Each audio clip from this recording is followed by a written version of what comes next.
Esther, chapter 4. Esther agrees to help the Jews, verse 1.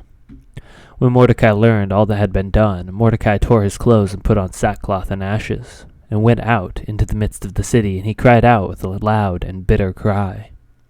He went up to the entrance of the king's gate, for no one was allowed to enter the king's gate clothed in sackcloth. And in every province, wherever the king's command and his decree reached, there was great mourning among the Jews, with fasting and weeping and lamenting, and many of them lay in sackcloth and ashes.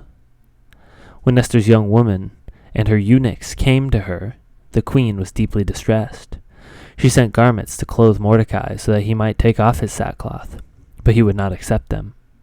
Then Esther called for Hathach, one of the king's eunuchs, who had been appointed to attend her, and ordered him to go to Mordecai to learn what this was and why it was.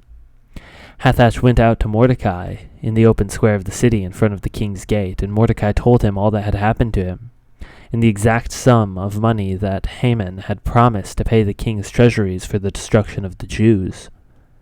Mordecai also gave him a copy of the written decree issued in Susa for their destruction, that he might show it to Esther and explain to her and command her to go to the king and beg his favor and plead with him on behalf of her people. And Hathach went to and told Esther what Mordecai had said.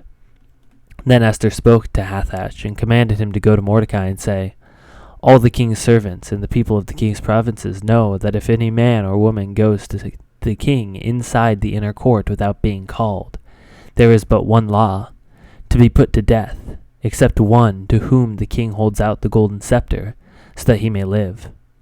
But as for me, I have not been called to come in to the king these 30 days. And they told Mordecai what Esther had said. Then Mordecai told them to reply to Esther, "Do not think yourself that in the king's palace you will escape any more than all the other Jews. For if you keep silent at this time, relief and deliverance will rise up for the Jews from another place, but you and your father's house will perish. And who knows whether you have not come to the kingdom for such a time as this?" Then Esther told him to reply to Mordecai, "Go, gather all the Jews to be found in Susa and hold a fast on my behalf, and do not eat or drink for 3 days, night or day. I and my young women will also fast as you do. Then I will go to the king, though it is against the law, and if I perish, I perish." Mordecai then went away and did everything as Esther had ordered him.